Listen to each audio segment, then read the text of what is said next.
Thank you for downloading our free agency primer episode with Nathan Zegura on the Orange is Orange or Browns podcast, part of the Press Play Podcast Network. This offseason, we'll be featuring a different Browns backers club at the start of every show.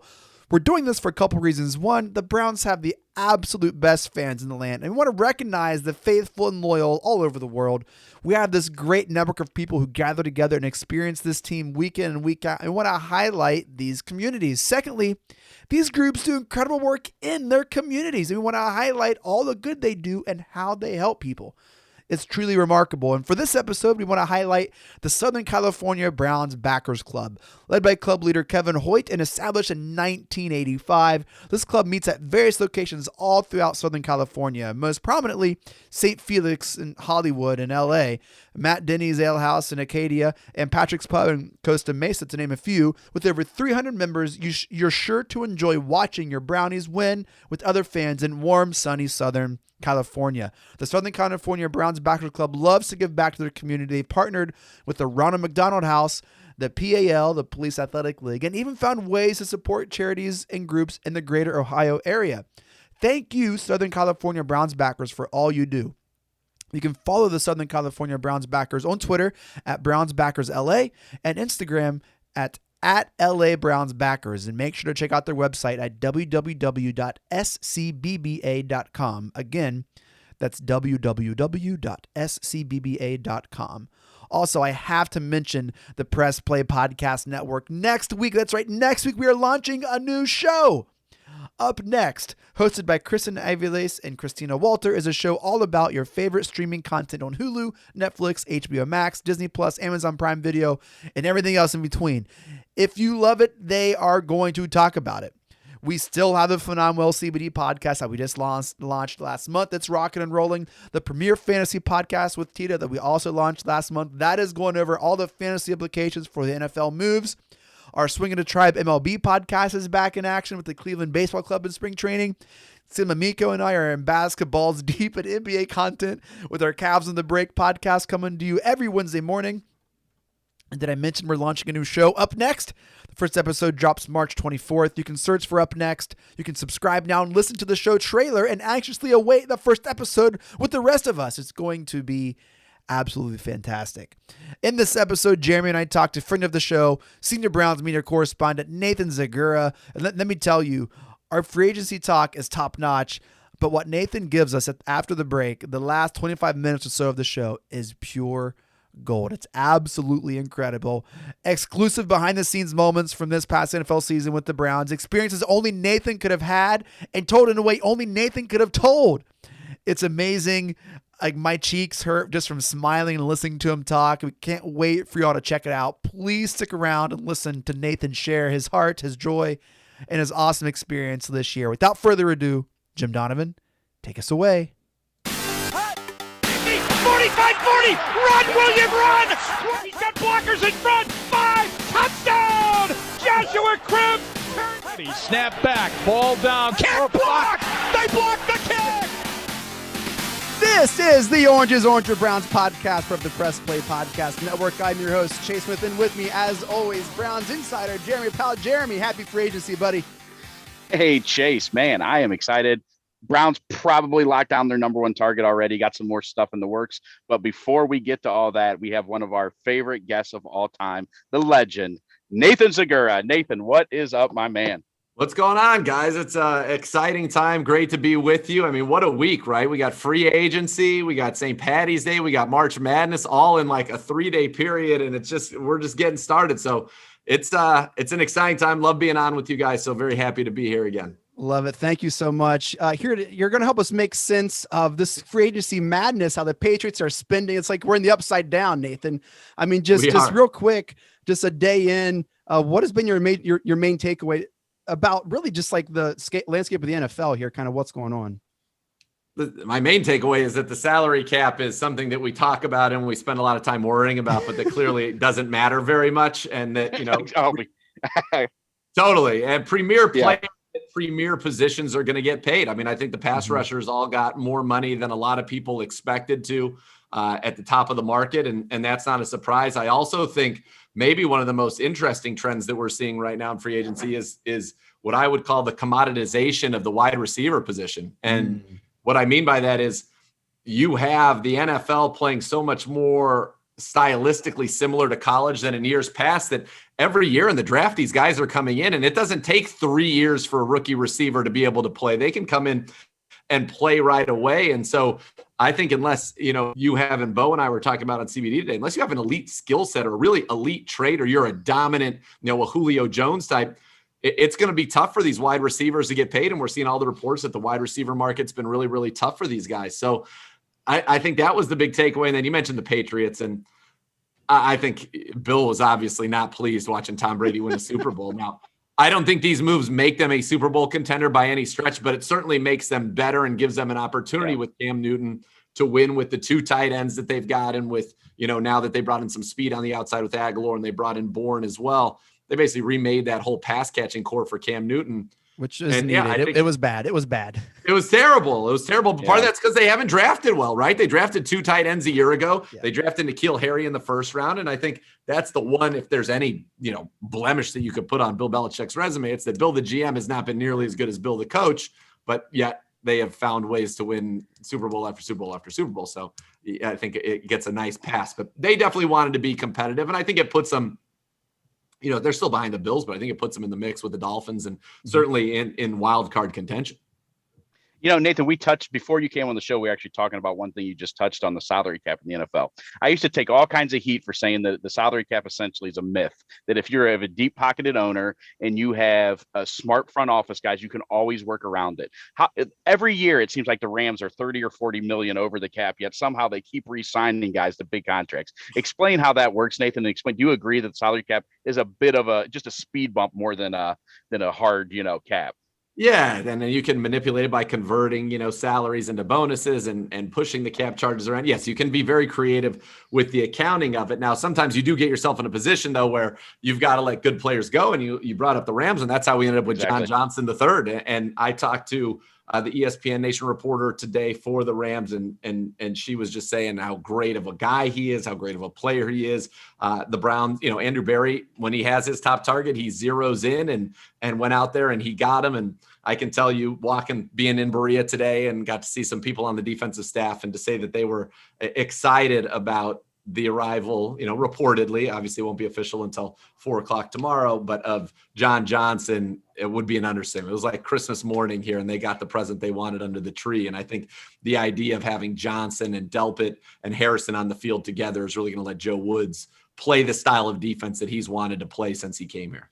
And he really didn't get an opportunity to last they pivoted. Season.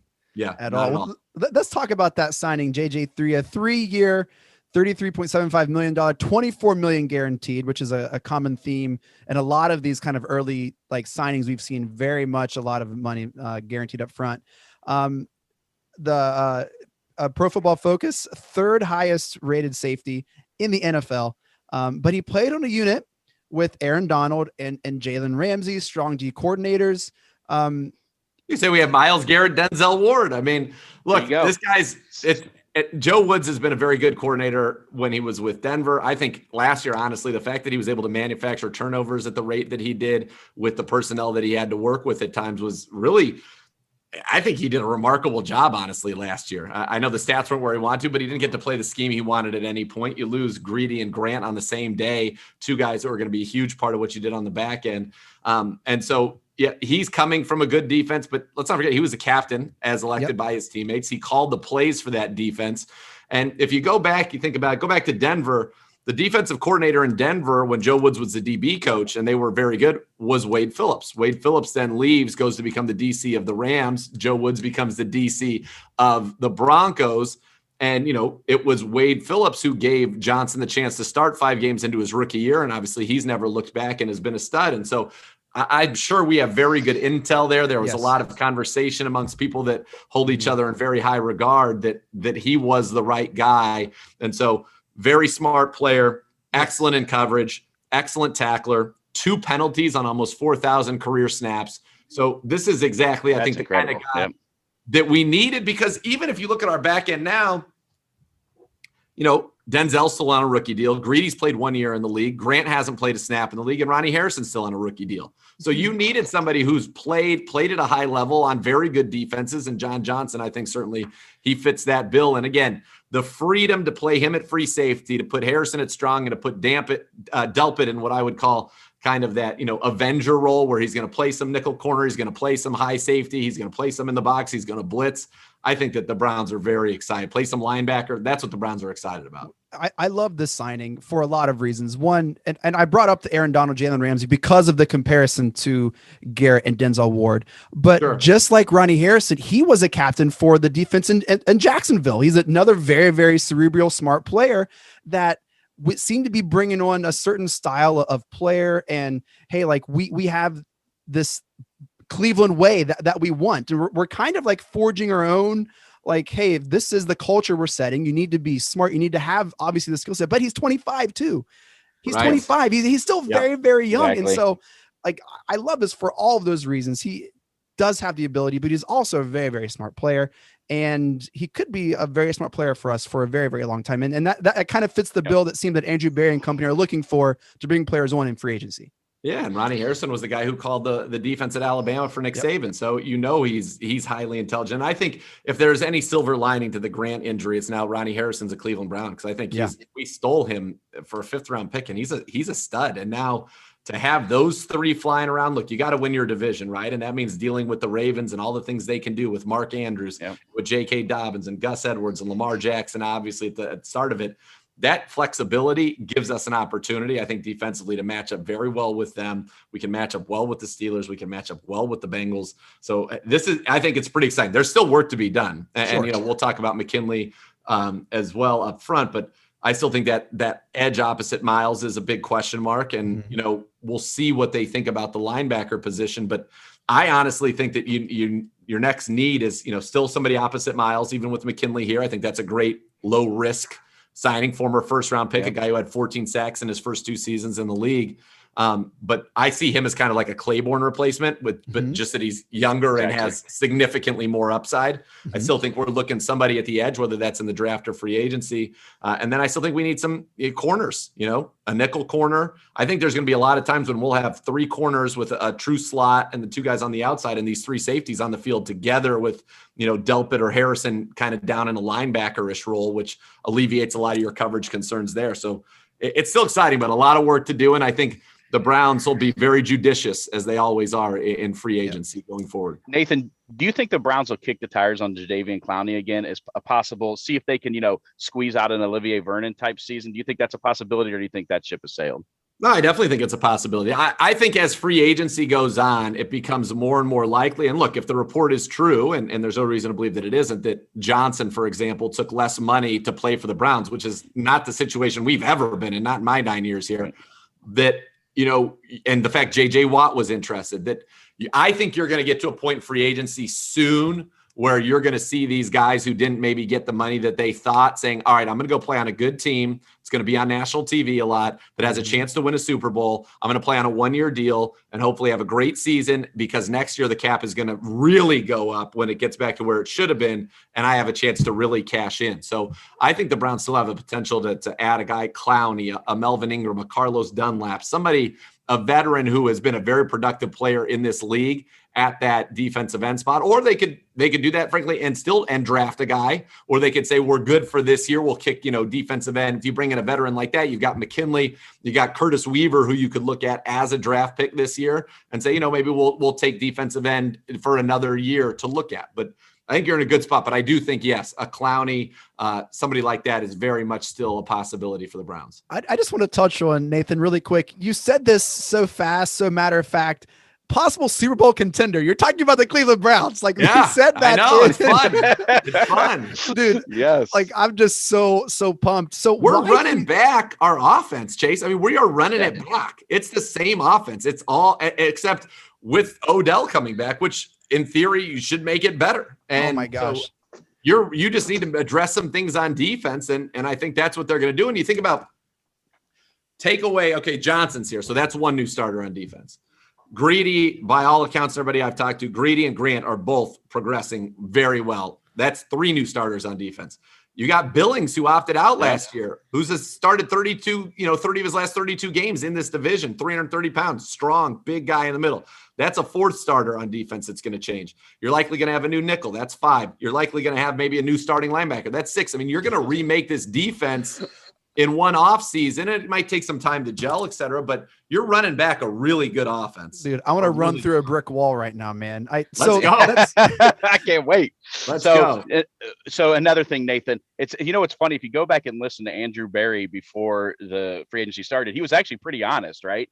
I mean, and he kind of alluded to the fact that they're going to let some guys come to them, and I think it's probably fallen pretty much how he thought. Do you think Rashard Higgins is one of those guys that they were kind of going to let set the market, knowing what you said earlier, that it might be a little soft for receivers? And do you think that's why they took a gamble there? What is your thoughts on Rashard? And do you think he'll be back?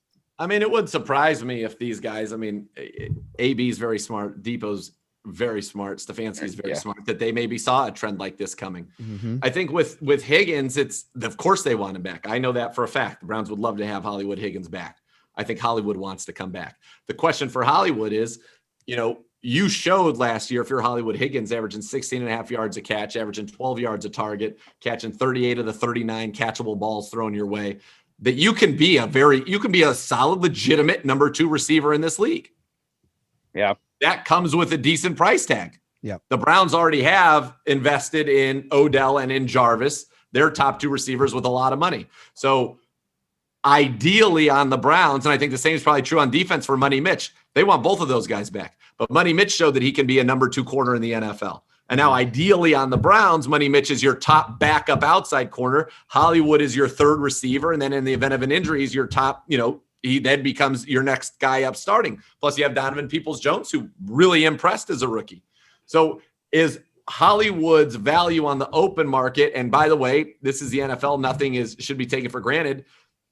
Can he cash in at a significantly level outside of Cleveland? And the Browns would have to respect that. And I think Hollywood has earned it. He's earned every penny that he can make out there. Is he okay saying, all right, I can wait one more year to cash in and come back to the Browns? That's really the equation. Or that maybe the market is not what anybody thought it was going to be, and it makes the most sense to come back, where he knows he has a great rhythm and relationship and rapport with the quarterback, and that he's going to get his chances when he's on the field. And by the way, he's beloved here. I mean, he's loved in the locker room, and he's a guy that last year took less money to come back. Mm-hmm. Does he do that again? It was a smart decision last year, but you can't hate on Hollywood or Money Mitch if they're able to cash in. Now, I would say the longer that they go unsigned and we don't see, an Adam Schefter, that somebody's agreed terms, the better chance it is that they come back on 1-year deals to the Browns. I would say that the Browns brass saw the receiver market kind of being a little diluted, and they like their chances of, let's just see what happens, and then we can have real honest conversations with both Higgins and Money Mitch. Well, hey, Nathan, we're gonna take a quick break, come back. We're going to talk about some maybe future targets in free agency, a little bit of the draft, and then talk about this incredible season. Stick with us. We'll be back with Nathan Zegura, Cleveland Browns. Want to take a few moments to talk about our sponsor, Manscaped. This tournament season, take care of your hair and holes with the best tools for the job. We're talking about our sponsors, Manscaped, the global leaders in male grooming from head to toe. When the clock winds down in March, be clutch and avoid the upset with the Manscaped Performance Package to keep all your hair and holes tamed.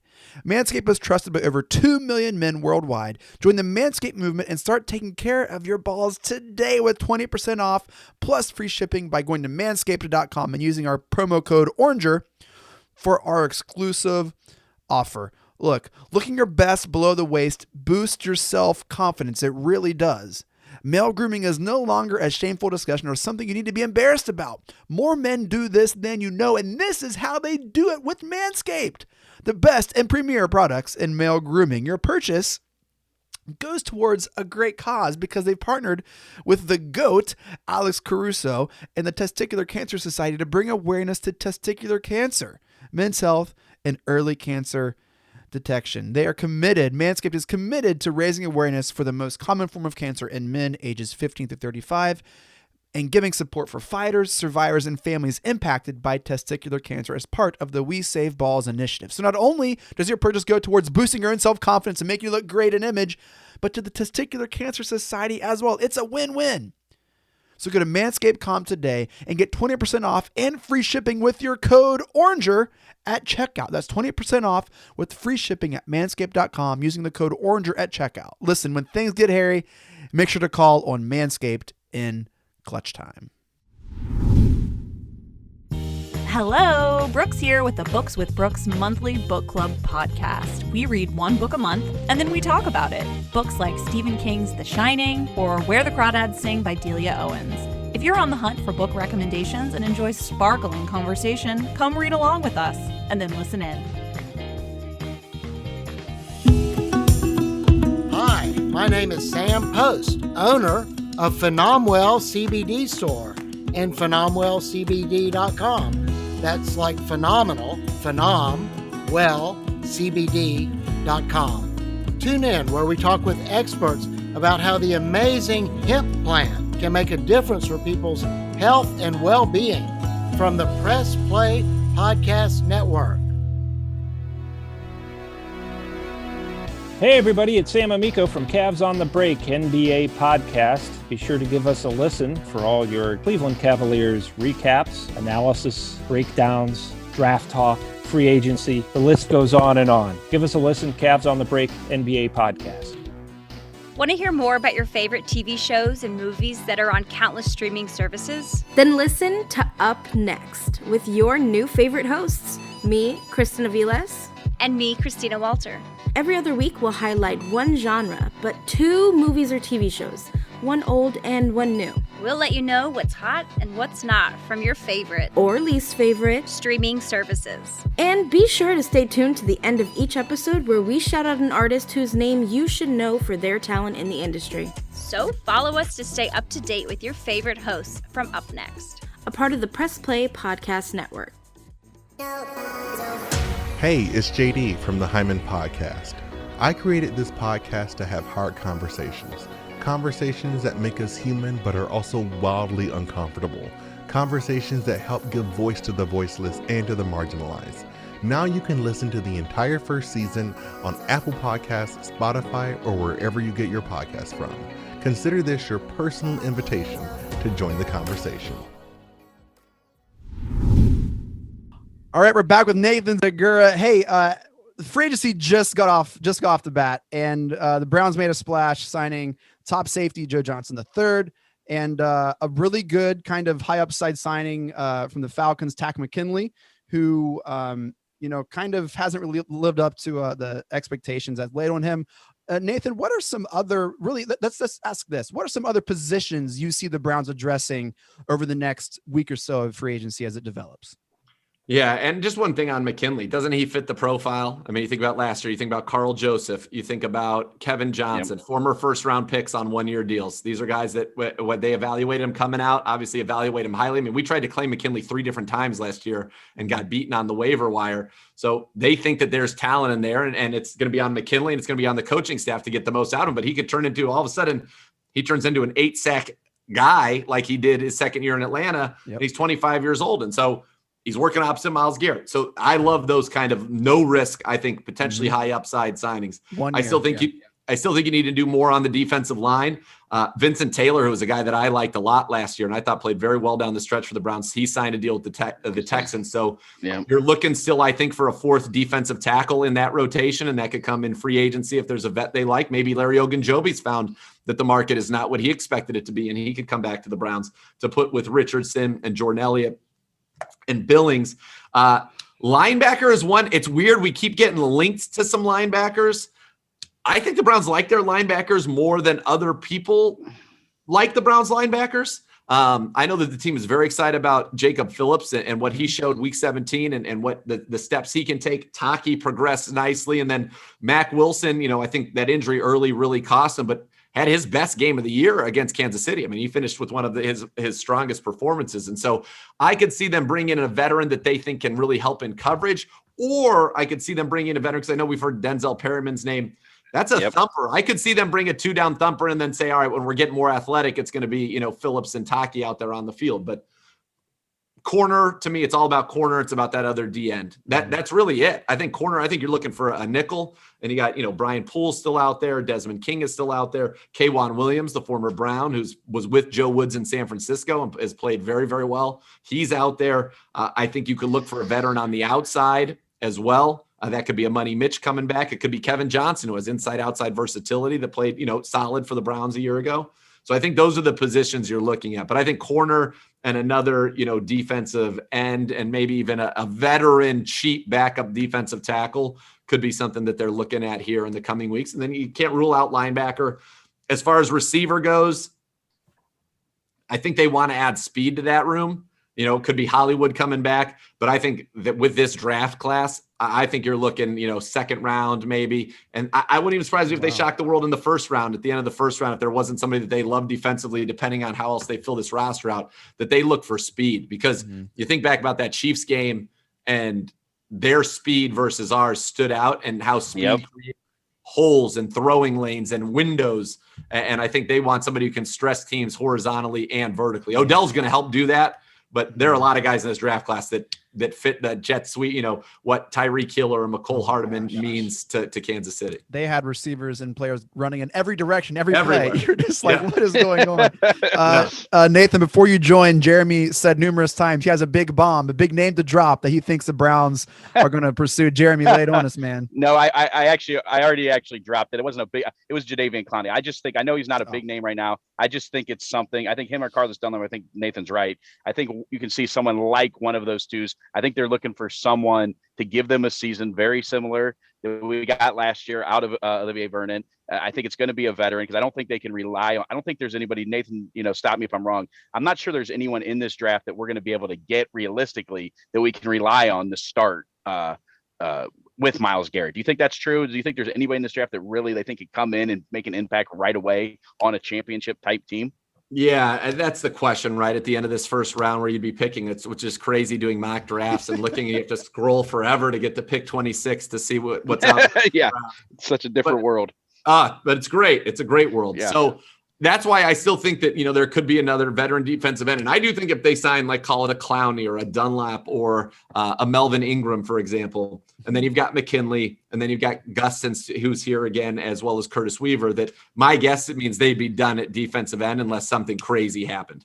I could see, we've seen a lot about Zaven Collins, who reminds me and reminds a lot of people that are a lot smarter than me of Anthony Barr. And, our staff coming from Minnesota knows what Anthony Barr meant to that defense. So he's a guy who can blitz. He can rack up 6-7 sacks for you as a linebacker, but really it's that length, it's that speed, it's the coverage ability, it's the space play that he would bring, which is why, again, the linebacking position is so interesting to me in terms of whether we do something in free agency. And if we did, to me, it would be either a cover guy or a thumper, which I know sounds make up your mind, one or the other, but I really think they like their linebackers better than others. And the fact that you have 3 safeties now means I think a lot of times we're going to play a safety in one of those linebacking positions.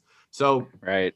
I don't know there, but yeah, I still think that there could be one of those kind of bigger name veterans that you're hoping to give you a season like Vernon. And remember, we played a ton of in especially in third down situations, what they'd call NASCAR, which was 3 defensive ends.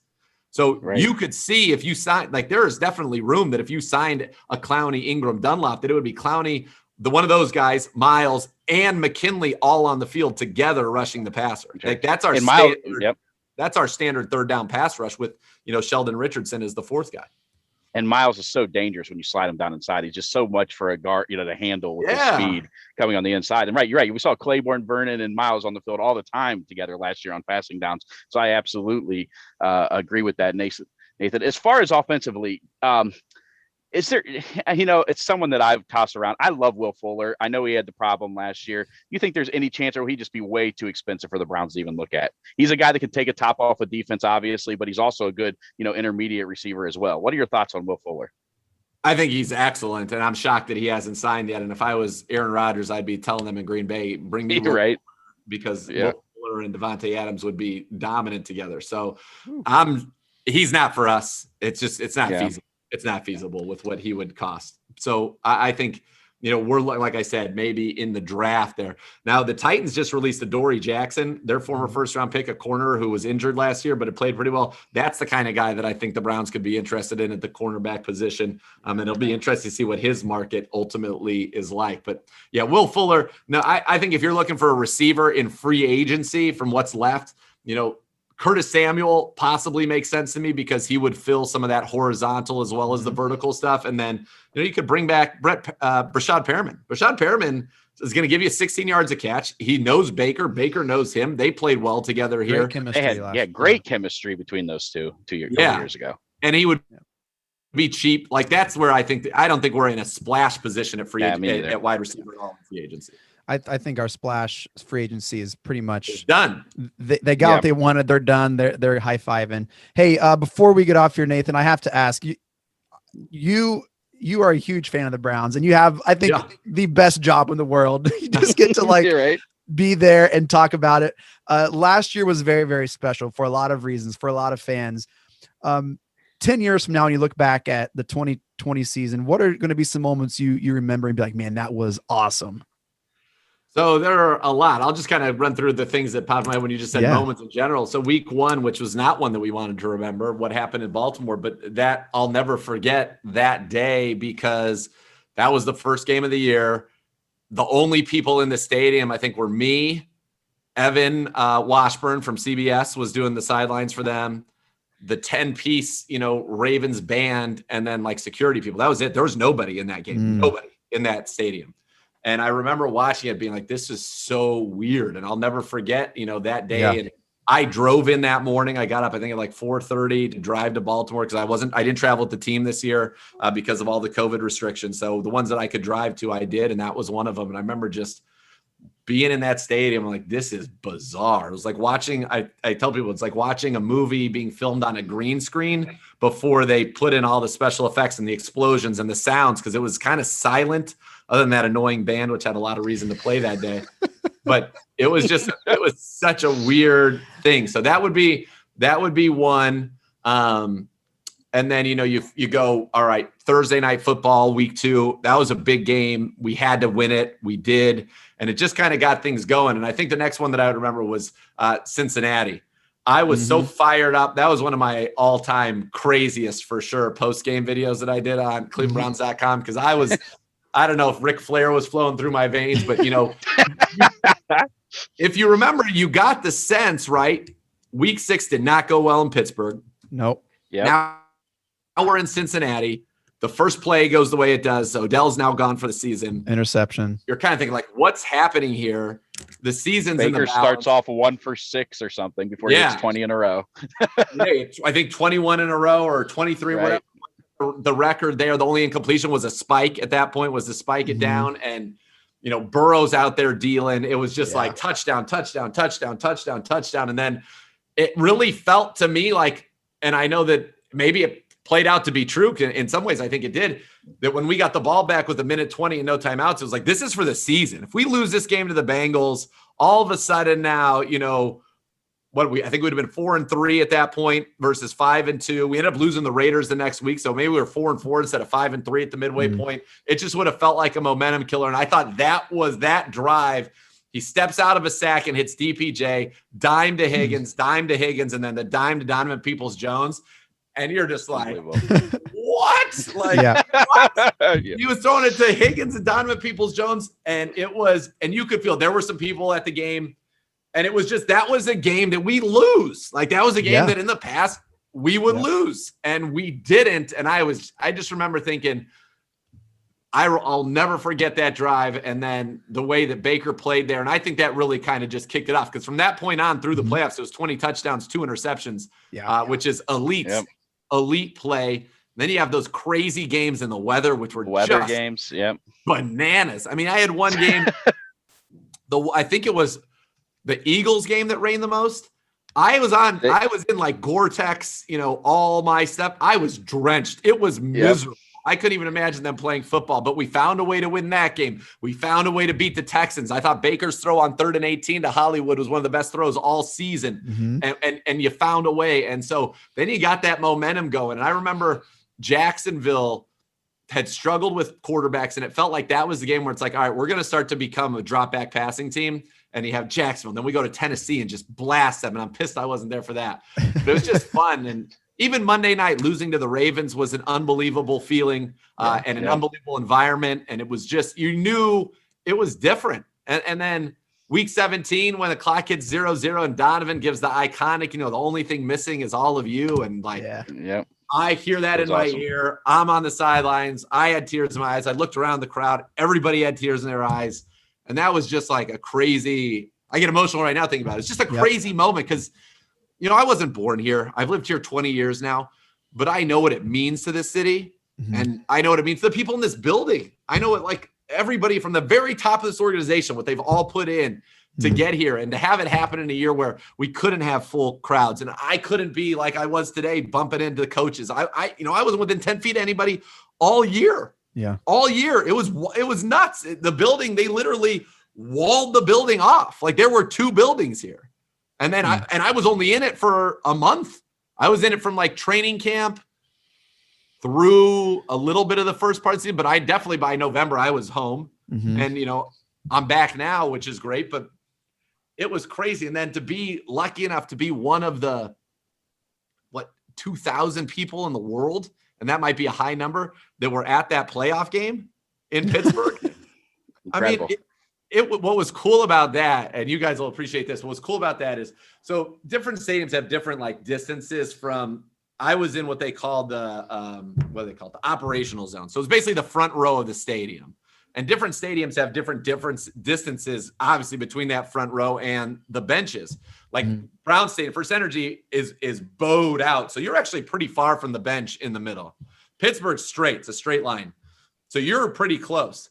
So the only people in the crowd on our side were Brown's friends and family. Like literally the players' wives, girlfriends, Coach Priest's wife and his daughters. Like it was just friends, parents. Kareem Hunt's dad and was there with signs, and like it was nuts. It was like a high school game in that sense that it was just friends and family that were there. And same was true on the Steelers side. I didn't go over there, but there were not many people there. So it was quiet, but their sideline's really close. And so the players would come over to get by the heaters or whatever. I was really close to them. So I was basically like talking to these guys during the game, Money Mitch and Jarvis after his touchdown, and everybody was coming over because there weren't really fans. There wasn't really anybody to interact with. And the friends and family were behind the whole first section. So like they were too far for them to talk to. So I got lucky enough to be the one that like they were, talking to at points. We're all just like, when it was 28, nothing. We're like, this is nuts. Like, is this happening? And I was just like, I remember talking to Jarvis. I was like, just keep going, man. Just keep going. And I did an interview with him afterwards. He's like, dude, when you were out there and you were like so fired up and telling us all to keep going, he's like, dude, we were all fired. He's like, it was crazy. And it was just, that was one of the most magical nights. And I remember one of my sideline hits with Donovan. I go, I just want to be sure. Cause like, I hear you describing what I'm seeing, but I want to be sure that you're like seeing this, like, thank God you're describing, cause I don't know that I would have believed it. I mean, it was awesome. And then to see the looks on people's faces when they knew we had won, and some of the guys got emotional. I know Preef looked up, his wife was right behind me, and you saw him in the post game when he got emotional. He's from Cleveland. Like he gets it. Mm-hmm. And to see that was just, that's a day that I'll never forget that. I floated home. It's like, it's an hour and a half, 2 hour drive. I was just like, boom. And I'm driving by. The funny thing is all the coaches had their own like car service because they had to go separately. Yeah. So every time I pass I think it was TL. When I pass like a TL limo, I'm like, oh, Thomas's Limousines. There's a Thomas's Limousines of Akron. My buddy was one of the drivers, believe it or not. They hired the whole company to drive everybody. Yep. Zigging by everybody like, let's go, So that was cool. Like I'll never forget that as long as I live. And then to just tell you how class this organization is and like how cool it is to work here is they gave us all game balls. So we all have like game balls from the playoff win with our names on it, which is pretty awesome. And like they didn't have to do any, they didn't have to do anything for us. And to do that, I thought it was really, really, really cool. It does seem like last year the team was like really, really close, and they had those maybe some intimate, weird games that was just like only they experienced, and the ups and downs and adversity and all of the like. I'll say this: I've never seen the Browns play a complete of half of football as they did against the Cowboys and the Titans. Like that was almost like a euphoric feeling as well. Just like, what are we watching for two? Like, it was just like, there are pockets of that this season, Nathan, that you touched on. That was just like, this is really, really special. Football. Yeah. And those Browns had 2 halves of football this year. 3, if you count the Cincinnati Steelers, second half. They were almost perfect. And the Steelers as well. They were almost perfect football. Nathan, real quick, I actually managed to make it to every game. I kept my streak going. I spent enough to send my kid to college for a year, but I went to every game. Okay. And how is that even possible? I bought pods at every game. I was literally at every game. I bought the home games? Yeah, all the home games. I mean, I was That's at every incredible, home game. dude. And I even was in one of my buddies owns a suite. So I was in a suite for actually the Washington football team game. But I'll tell you one of the weirdest moments. Do you remember this? The first half of that Cincinnati night game, the sound system broke.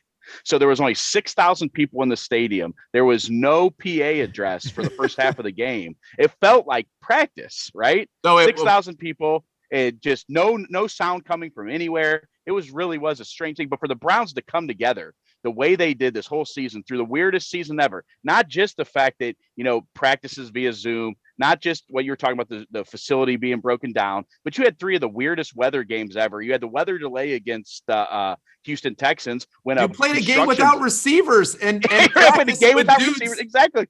Like, we had a construction barrel. Practice in a parking garage to try to walk through guys. No reps, because you didn't find out till after the week. They didn't take any reps in practice, those guys. None of them.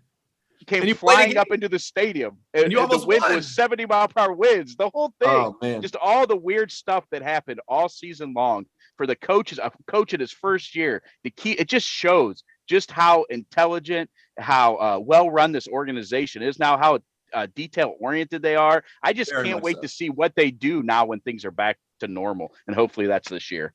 No, it's a good point. So quickly on that Cincinnati game, so the NFL at that time had mandated a decibel limit on sound in the stadiums. So I don't know if you remember when you were there, like the first hit I did on the scoreboard, like I do my pregame scoreboard hit. And by the way, Sarah, the one we asked for a moment, the pregame scoreboard hit I did before the Ravens game was another just completely absurd wrestling promo that I really enjoyed. But when I did my one for the Bengals, I couldn't hear it. There was no sound because of the decibel limit that the NFL. So as the season went on, that improved. But I was like, I'm not doing another hit because you can't. I'm up there going, like there's no sound coming out because that was an NFL. And they figured it out as they got it on, obviously with the noise and everything. But yeah, that was bizarre. But to your point about this staff and this organization, AB. And I talked about this on Browns Live. What Depot would do this thing for us, for all the employees. And we mentioned on the 75th anniversary of Browns Live, so I'm okay bringing it up now. But he would do on Mondays a Zoom with the whole organization and run through everything about the game in terms of, who got the game balls, what efficiencies they liked in their passing game, in the run game, who stood out this, that, how they, some of the key metrics that they really look at week in and week out, and then broke it down for the organization. And then he would take questions, and people were asking real questions. You could ask him anything, as legit as it would get, and he would answer. And it was so cool. And I thought that was just such a neat thing that they were comfortable sharing that kind of stuff with the organization. And also the level of detail and preparation that went into all of the stuff that was just commonplace to disseminate that information. You knew that the machine that was operating the organization was so ahead of the game. And just from AB, I always say, they got the 3 Ps, right? That they're prepared. They've got a plan and a process to implement the plan. And they're just impressive people. Like when you're around AB, you're like, yeah, that guy's going to be successful. When you're around Stefanski, you're like, yeah, that guy reminds me of people I know who are really successful. And same, obviously, with Depot. But the players loved them, and the players loved Stefanski. And the first thing that really struck me was, you remember, you're not talking about just COVID, right? You're talking about a first-year head coach, comes onto a staff, assembles his staff, which did a great job. And we can talk about, on the offense, 4 guys who have called plays in the league, and to have Bill Callahan, and to have Chad O'Shea, who's a beast, and to have Alex Van Pelt, who played quarterback in this league, and to have, bring that staff with Stump and all those guys and bring that together. And for him to have no ego, no hierarchy of thought. That's why our offense wasn't just Shanahan, Kubiak. It had so many different elements from all of these different people. You know, O'Shea's got Super Bowl rings with the Patriots. So we had stuff from their offense, AVP stuff with Aaron Rodgers we had in here. And we had Bill Callahan, you know, designing a lot of the ground game. And so you got this, you know, no hierarchy of thought. And I think what that showed the players was two things. Number one, that he wasn't an egomaniac at all, that he was very much real and was here to put them in the best position to succeed. And as Joe Thomas told me, when you know your coaches are putting you in the right positions to succeed, you know it's only on you if it doesn't work. And that makes players buy in. When players think the coaches are full of it, it's easy to be like, whatever, this isn't going to work anyway. But when you know you have the right game plan, it's on you to execute it, right? And so I think that was a big part of it. But as I was saying, it wasn't just COVID. You know, he did the 4-H talks, which there's an awesome article at clevelandbrowns.com, especially about Andy Janovich's, if you guys haven't read it or seen it, that helped bring this team together. Yeah, I saw it. That was awesome. He dealt with, remember, you're coming as a first-year head coach into a new locker room with a lot of guys that you didn't, you know, draft or bring here. And you're dealing with all the social justice issues. And I remember the guys all came to me after that, you know, guys like Jarvis who carry so much weight. And I couldn't love him anymore. He is the epitome of what I think a Cleveland Brown is. Agree. You know, they just agree. He's the best, like the best. He is the best guy. He's the best. Like, period. Yes. That's all he needs said. He's just the best. He's the best. Yeah. He was, you know, they knew he was real and that he had their backs. And I think for Kevin Stefanski, that was a real important thing because you have to make an impression on these guys over Zoom. And he did that with his, how well prepared he was, the plans, just the fact that he was real, the fact that he was egoless, the fact that he was upfront. You know, the first word he ever showed them on a slide was work. We're always going to be about the work here. And then you have a guy who's the reigning coach of the year in the NFL in his first press conference after being the coach of the year. The first thing he says, I got to get better. If we're stagnant, we're getting worse. We've got to keep evolving. You know, he's self-scouting. They were just finishing up their self-scout right now and all the things they did well, maybe what they should do more of. And just look at how much we improved the second half from one bye week of self-scout. Now we have a whole off season. I mean, it is exciting. I've rambled for about an hour, but it was magical. And I think that we really have something that is special here and sustainable. And like you guys know, in any business, right? It's about people. And we have great people, great people. Well, that was incredible. That was, oh my gosh. I was grinning the whole time. My cheeks are going to be sore because as you're talking about all these moments and how excited and just how like adults are in charge. And like, I was just like smiling. Oh my gosh. It's only March, which sucks. We have like half a year. I know. That's what I say. Like the good thing and the bad thing is that this time of year is, and it's a sign of being good, is not that exciting, right? Like we're going to add a few pieces here or there. Whereas, and the thing I said is the draft used to be a quote unquote salvation day. That's when we're going to find our savior of our franchise. Well, we've got him. He's here. It's Baker Mayfield. And now it's just about improving. And I can't wait. I can't wait. Oh man. I was talking to, every time I walk in here, because now I get to be back here and now I get to see the coaches, you know, I get to even, hey, you know, give them a little fist bump or whatever and say hi, as opposed to being like, stay away from me, you know, and all the alarms are going off. It's just, it's so energizing and it is exciting. And look, it's hard. It's hard to be good every year in the NFL. It's really hard. We got there and now it's going to be hard to get there again and harder to get even further, which is the goal, obviously. But we're going to do it the right way. We're going to be prepared. I mean, when's the last time you guys could say, you know, going into every game, we're going to be at a minimum as well coached as our opponent is well prepared. Yeah. Years. It's not since 99 for sure. It's been a while. Yeah. So it's awesome. It's fun. It's fun. And you guys do a great job. And like, it's just cool for me to get to see a taste of this city, you know, and we're getting there, right? The vaccine's coming out. People get to be around each other again and really experience it. But to get a taste of, you know, Bernie mania and the teams of the 80s here. I tell people all the time, like, all you need to know about Cleveland and how much they love the Browns is that Bernie Kosar is a billion times bigger deal in Cleveland than Joe Montana is in the Bay Area. Yep. A billion. It's not even close. It's not even close. Yeah. Joe is, you know, until Tom Brady is the greatest to ever play, 4 Super Bowls. But it's just this city's love affair with this team and just going through everything that everybody who cares about this team has gone through in the past decade to have a season like that.